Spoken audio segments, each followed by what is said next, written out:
बिस्मिल्लाहिर्रहमानिर्रहीम। आज हम क्लास 7 के चैप्टर नंबर 2 रैशनल नंबर्स के बारे में पढ़ेंगे।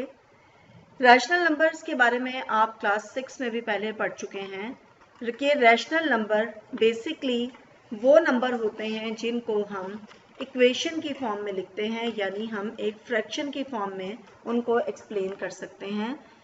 सिंपल लिखे हुए नंबर्स रैशनल नंबर्स नहीं होते, जबकि वो नंबर जो फ्रैक्शन की सूरत में लिखे जाते हैं उन नंबर्स को रैशनल नंबर कहा जाता है। आज मैं आपको उनके बारे में मज़ीद एक्सप्लेन करूंगी। डेफिनेशन सबसे पहले मैं आपको उसकी बताऊंगी कि रैशनल नंबर्स को डिफाइन कैसे करते हैं। A number that can be expressed in the form of p by q where p and q are integers and q is not equal to 0 is called a rational number। यानी आप जो fraction लिखेंगे उसमें आपका denominator 0 के equal नहीं होना चाहिए। अगर आपका डिनोमिनेटर 0 होगा तो आपकी फ्रैक्शन एक राइट फ्रैक्शन नहीं होगी और वो आपका रैशनल नंबर नहीं कहलाएगा। जैसे कि उन्होंने आपको एग्जाम्पल में कुछ नंबर लिख कर दिए हैं 3/2, 4/7, -2/5, 1/6, ये सब की सब रैशनल नंबर की एग्जाम्पल्स हैं। रैशनल नंबर को नंबर लाइन के ऊपर किस तरीके से रिप्रेजेंट किया जाता है। We already know the method of constructing a number line to represent the integers. आप पहले ही ये जानते हैं कि एक नंबर लाइन पे हम इंटीजर्स को किस तरीके से रिप्रेजेंट करते हैं। नंबर लाइन के सेंटर में 0 होता है, उसके राइट हैंड की साइड पे हम पॉजिटिव नंबर्स लिखते हैं और लेफ्ट हैंड की साइड पे हम नेगेटिव नंबर्स लिखते हैं।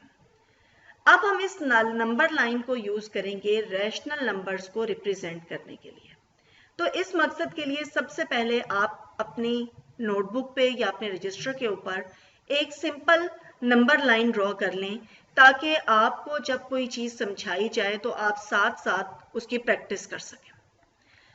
एग्जाम्पल नंबर 1 में देखिए, draw a number line to represent the rational number -10/3। आपने एक नंबर लाइन सबसे पहले ड्रॉ करनी है। ये देखिए, ये हमने एक नंबर लाइन ड्रॉ की है जिसमें कि ये 0 लिखा, सीधे हाथ की तरफ हमारे पॉजिटिव नंबर्स इंटीजर्स हैं और उल्टे हाथ की तरफ लेफ्ट हैंड साइड पे हम नेगेटिव इंटीजर्स लिखेंगे। अब हम चूंकि पहले जो फ्रैक्शन हमें दी गई है उसमें न्यूमरेटर डिनोमिनेटर से बड़ा है, तो इसलिए हम पहले इस फ्रैक्शन को मिक्स्ड नंबर में कन्वर्ट करेंगे। क्योंकि किसी भी फ्रैक्शन को नंबर लाइन पे रिप्रेजेंट करने के लिए उसका या तो प्रॉपर फ्रैक्शन होना ज़रूरी है और या मिक्स नंबर में होना ज़रूरी है। आप जब हम -10/3 को मिक्स नंबर में कन्वर्ट करेंगे तो डिवाइड करने के बाद हमारा आंसर आएगा -3 होल नंबर और 1/3 हमारी फ्रैक्शन यानी -3 1/3। अब आप क्या करेंगे कि आपने नंबर लाइन जो ड्रॉ की है, चूंकि हमारे पास होल नंबर 3 है -3, तो आप 0 से -3 तक के नंबर्स को डिस्टर्ब नहीं करेंगे। यानी 0 से -3 तक के जो हमारे नंबर हैं उसमें हम कोई चेंज नहीं करेंगे। अब जो हमारा फ्रैक्शनल पार्ट है वो 3 के बाद आएगा, तो उससे 3 से 4 के दरमियान, -3 से -4 के दरमियान वाले पार्ट को हम अपनी फ्रैक्शन को देखते हुए, हमारी फ्रैक्शन का डिनोमिनेटर है 3, हम उसको 3 पार्ट्स में डिवाइड करेंगे। अब चूंकि मुझे पार्ट चाहिए 1/3, तो 3 की तरफ से जो पहला पॉइंट मैंने लगाया है वो मेरा आंसर होगा कि 3 होल नंबर और उसके बाद 1/3। अगर मुझे इसी तरह दिया गया होता कि 3 होल नंबर -3 और 2/3 मुझे पार्ट चाहिए होता, तो मैं फर्स्ट पॉइंट की बजाय सेकेंड पॉइंट को इंडिकेट करती कि यहां पर मैंने 3 पार्ट्स में से 2 पार्ट्स यूज कर लिए। अब आप अपने सवाल में मजीद इसकी एक्सप्लेनेशन देखिए कि represent each rational number on the number line. आपका क्वेश्चन है -5/2। उसी तरह हम इसको मिक्स नंबर में कन्वर्ट करेंगे तो वो होगा -2 1/2। तो ये नंबर लाइन जब हमने ड्रॉ की तो 2 तक तो हमारा होल नंबर पहले से हमारे पास मौजूद है, इसलिए 0 से 2 तक हम इसमें कोई चेंजेस नहीं करेंगे। और 2 से 3 के दरमियान का जो हमारा पार्ट है उसको हम अपनी फ्रैक्शन को देखते हुए, हमारा डिनोमिनेटर है 2, तो यहां से यहां तक के पार्ट को हम 2 पार्ट्स में डिवाइड करेंगे और उसमें से हमें 1 पार्ट सिलेक्ट करना है। तो उसके सेंटर में हम एरो ड्रॉ करके यहां पर अपना आंसर लिखेंगे कि यहां पर हमारी फ्रैक्शन का नंबर रिप्रेजेंट होगा -2 1/2। नेक्स्ट में देखिए, आपको सिंपल नंबर दिया गया है 2/3, इसके साथ कोई होल नंबर मौजूद नहीं है।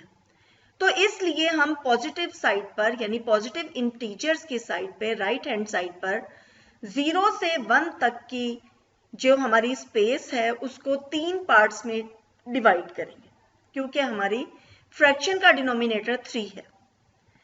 3 में से हमें 2 पार्ट सिलेक्ट करने हैं, तो हम 0 की तरफ से काउंटिंग स्टार्ट करेंगे, 1 और 2।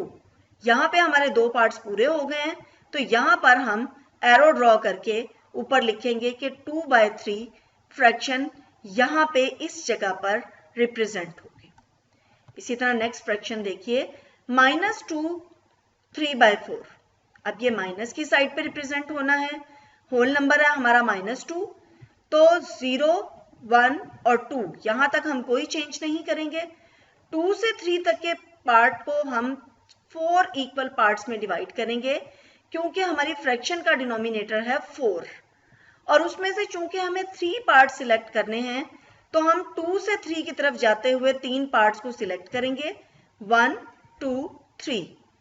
यहां पर हम एरो ड्रॉ करेंगे और लिखेंगे कि -2/3 फ्रैक्शन इस जगह पर नंबर लाइन पर रिप्रेजेंट की जाएगी। इसी तरह ये देखिए कि 1 4/5। अब इसमें देखिए कि 1 होल नंबर है और उसके बाद 4/5 है, तो 0 से 1 तक के पार्ट को हम डिस्टर्ब नहीं करेंगे। 1 से 2 तक के पार्ट को हम 5 इक्वल इंटरवल्स में डिवाइड करेंगे और उसमें से चूंकि हमें 4 पार्ट सिलेक्ट करने हैं, तो 1 2 3 4 पार्ट्स आप सिलेक्ट करेंगे और इस तरीके से 1 4/5 नंबर लाइन पर आपका इस जगह पर रिप्रेजेंट होगा। अब उम्मीद है कि आपको रैशनल नंबर्स को नंबर लाइन के ऊपर रिप्रेजेंट करना अच्छे तरीके से आ गया होगा। नेक्स्ट लेक्चर में मैं आपको उनकी एडिशन, मल्टीप्लिकेशन, उनके एडिटेटिव इनवर्स और मल्टीप्लिकेटिव इनवर्स के बारे में बताऊंगी। आज की वीडियो को लाइक करने के लिए और लेटेस्ट वीडियोस को हासिल करने के लिए प्लीज़ इस चैनल को सब्सक्राइब कीजिए और बेल के बटन को प्रेस कीजिए ताकि आपको लेटेस्ट वीडियो अपडेट्स अवेलेबल रहें। अल्लाह हाफ़िज़।